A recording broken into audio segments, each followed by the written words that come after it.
વિદ્યાર્થી મિત્રો, સંસ્કૃત ભાષા સંસ્કાર આપનારી ભાષા છે.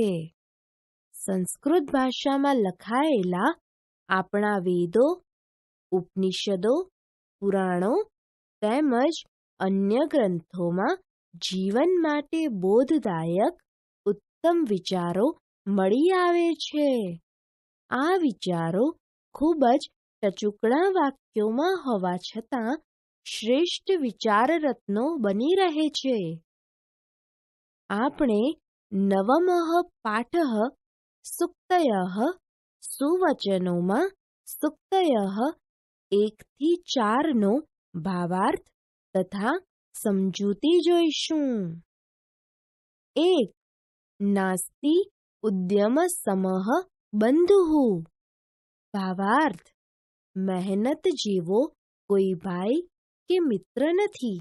સમજૂતી: અહીં મહેનત, પરિશ્રમનું મહત્વ સમજાવવામાં આવેલું છે. મહેનત એ જ માણસનો સગો કે વિશ્વાસપાત્ર મિત્ર છે. આળસ મનુષ્યના શરીરનો મહાન શત્રુ છે, જ્યારે મહેનત સમાન કોઈ બંધુ કે મિત્ર નથી. જાત મહેનતથી વ્યક્તિ પોતાના બધા જ કામોમાં સફળતા મેળવી શકે છે. મુશ્કેલીમાં મુકાયેલા માણસને જ્યારે કોઈ સગા કે મિત્રો સહાય નથી કરતા, ત્યારે તેની મહેનત જ તેને મુશ્કેલીમાંથી બહાર નીકળવા માટે ઉપયોગી નીવડે છે. એટલે જ તો કહેવાયું છે કે જાત મહેનત જિંદાબાદ. 2. વૃક્ષાઃ સત્પુરુષાઃ ઇવ. ભાવાર્થ: વૃક્ષો સત્પુરુષો જેવા હોય છે.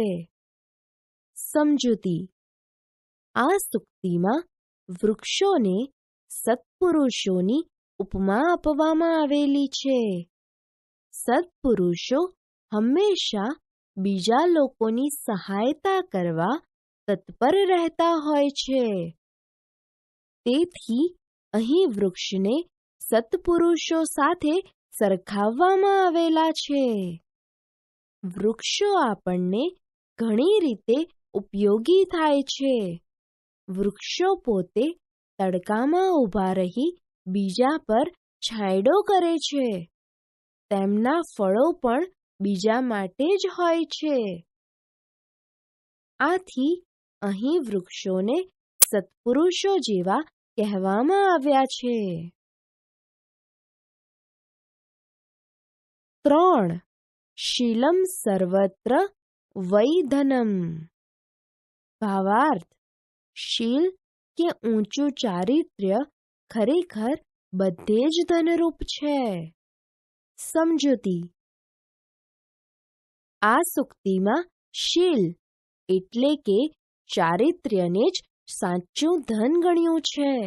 જો વિદેશ જવાનું થાય તો ત્યાં આપણી વિદ્યા જ કામ આવે છે. તેથી વિદેશોમાં વિદ્યા ધન છે. જો કોઈ સંકટ આવી પડે તો તેમાંથી આપણને આપણી બુદ્ધિ જ બચાવી શકે છે. તેથી આ સંકટોમાં બુદ્ધિ એ જ ધન છે. પરલોકમાં આપણો ધર્મ જ આપણું રક્ષણ કરી શકે છે. તેથી પરલોકમાં ધર્મ એ જ ધન છે. પરંતુ આપણું ચારિત્ર્ય અને સારા સંસ્કારો એ આપણને તમામ ક્ષેત્રે વિજયી બનાવે છે.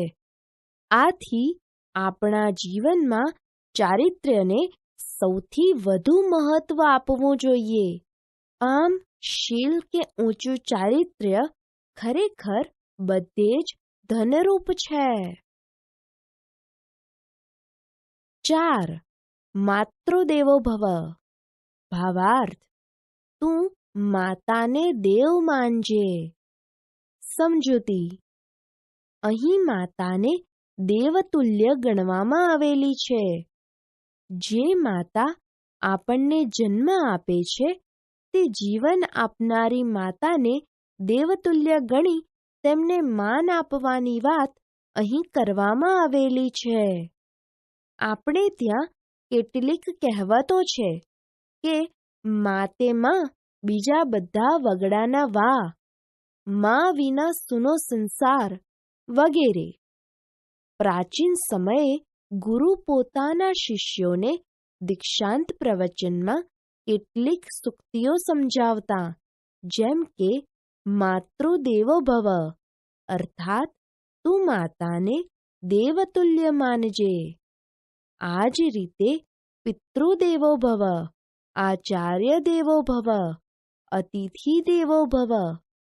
અહીં માતા પિતા, ગુરુ તથા મહેમાનને દેવ સમાન ગણી તેમને સન્માન આપવાનું કહેવામાં આવ્યું છે. આગળના તાસ પર જાઓ. આપણે નવમઃ પાઠઃ સુક્તયઃ સુવચનોમાં સુક્તયઃ 5 થી 8નો ભાવાર્થ તથા સમજૂતી જોઈશું. 5. સત્યમેવ જયતે. ભાવાર્થ: સત્યનો જ વિજય થાય છે. સમજૂતી: આ સુવાક્ય મુંડકોપનિષદના એક મંત્રનો અંશ છે. આપણા ભારત દેશનો મુદ્રાલેખ પણ સત્યમેવ જયતે જ છે.